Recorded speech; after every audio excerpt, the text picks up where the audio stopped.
Hi you guys, and welcome back to my channel. I'm glad to see you here, and we're continuing with our crypto educational series. And today we're going to give you a bit of a glossary, because there are a lot of them online, but they're really complicated, and you're new and you feel a little bit lost. So you remember when you were a kid and books had a glossary? Welcome to my glossary for crypto beginners. An address. Just like the one for your front door, it's an identifier, except it's an identifier for your wallet, so that cryptocurrency transactions can find you. ATH. It's the all-time high. Bitcoinity does a pretty cute and hilarious things on their chart whenever an all-time high is reached, and you can Google to have a look at the funnies. ATL is the all-time low. Arbitrage is a form of profiteering. Buy low in one place, sell high in another. I'm sure you've seen it if you've seen Trading Places. That's not right. How can the price be going down? Something's wrong. Bag is your assortment of cryptocurrencies. Bitcoin is the first crypto. It's the OG. It came out in 2009 and it was the very first. It was created by Satoshi Nakamoto, and to this day, we still don't know who he is. Blockchain. The blockchain is like an accounting ledger. Every time you go and see a tax man, he records what you spent. The blockchain does the same thing, but for cryptocurrencies of various types. Blocks are the individual segments of the blockchain, so consider it like a line item on the ledger. It just records all of the transactions. BTD Buy The Die, which means exactly what it seems like. Some people even own a phone case which says it, but in this case it means buy. Cryptocurrency. Nerd money! Just joking. Cryptocurrency is a digital asset, and we call it that because not all cryptocurrencies are considered currencies, but rather a store of value. Cold storage. A term used for a hardware or paper wallet, and it's considered very secure. Confirmed. When a transaction confirms, the network has verified it multiple times and the receiver has got their funds. Double spend. This happens when someone tries to send the same amount of crypto to two places at the same time and the network gets confused. DYOR. Do your own research.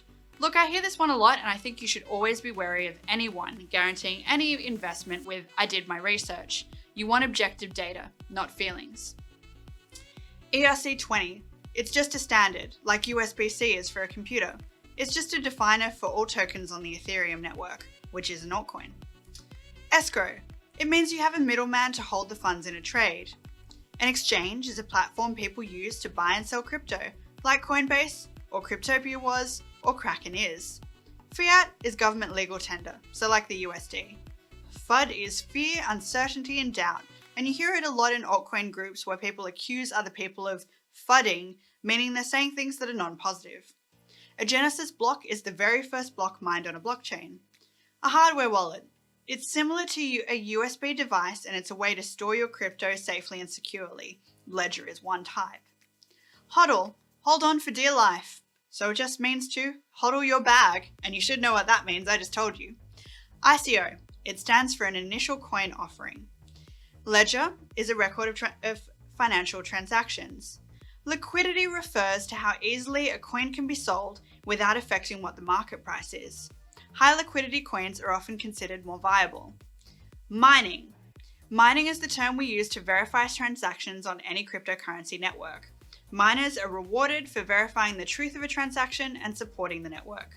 They also get your transaction fees. Moon. Used to describe a desire for an upward swing in the price of any cryptocurrency. Overbuy. When a cryptocurrency is in high demand and it's hard to get, it can be considered overbought, and then people will say that they're expecting a correction. Peer-to-peer. No third party oversees either a trade or transmission of information. It's just you and somebody else. Private key. A string of numbers and letters that are used to access your wallet. While your wallet is represented by a public key, the private key is the password you should protect with your life. You'll need your private key when you're selling or withdrawing cryptocurrencies, as it acts as your digital signature. Your public key is your unique wallet address, which appears as a long string of numbers and letters. It's what you give to someone when you want to receive cryptocurrency to your wallet. This is a little bit complicated, but I'm going to touch on it because a lot of people in the cryptocurrency sphere are interested in altcoins. So there tends to be two types: proof of stake and proof of work.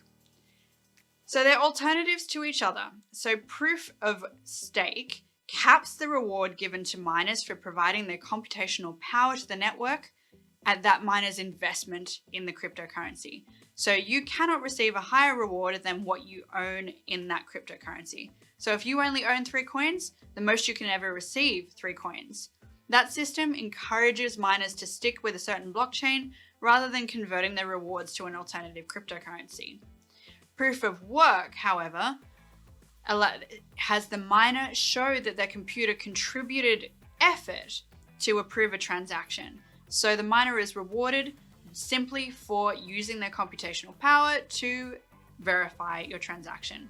Your variable is added to the process of hashing the transaction that demands the effort before the block can successfully be hashed and you can receive your reward. Having a hash block proves the miner did the work and deserves the reward. Hence, we say proof of work. And I know that's a little bit complicated, but you'll hear both a lot, especially if you get into the ICO scene. Pump. This is a term used to refer to an upward price movement, usually driven by whales investing large sums of money in a cryptocurrency. Pump and dump. This is the frowned upon practice of buying a lot of one cryptocurrency to drive up the price, encouraging others to invest, and then dumping it to take your profit away. Nobody likes that, and most communities don't want it, and pump and dump projects generally don't go anywhere. Satoshi Nakamoto. He's the individual or group of people, and we don't know which it is, who created Bitcoin. Sats. This is the smallest unit of Bitcoin, which is 0.00000000001 BTC. The name Sats is shorthand for Satoshis, which is the fake name used by the creator of Bitcoin. Seed. This is the origin point from which you created your wallet ID. Usually when you create a new wallet within any cryptocurrency ecosystem, it will give you what we call a seed phrase. A seed phrase is a series of words that can be used to regenerate your wallet if you break your computer, lose your password, can't get back in. You need to keep it a secret, you need to keep it off your computer, and you need to not tell anyone. So it has a lot to do with security. Transaction. The value of a cryptocurrency if moved from one entity to another on a blockchain network. A transaction fee is a very small fee given to the miners involved in successfully approving a transaction on the blockchain. Your fee can vary depending on the difficulty involved in a transaction, but ultimately you'll always pay one. It's how the network functions. Unconfirmed. When the miners on the network haven't verified the transaction is true, you'll look at your TXID and see a little note next to it saying 0 out of 6 or 0 out of 3. That means that no one has confirmed the transaction is true yet.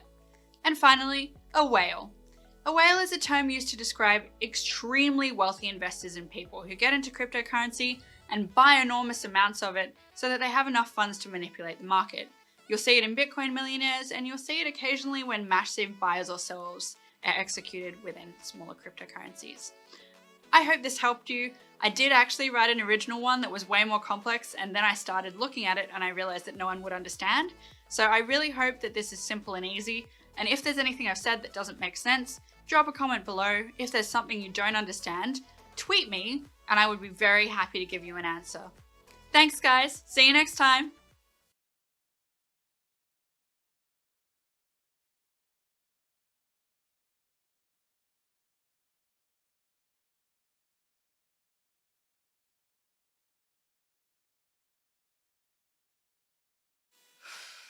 See, I shortened it, I cut out unnecessary crap, and I tried to stick to things that I think that early users will hear. I know proof of stake and proof of work was complex, but people hear that one a lot when they get into altcoins, so I felt like it needed to be there.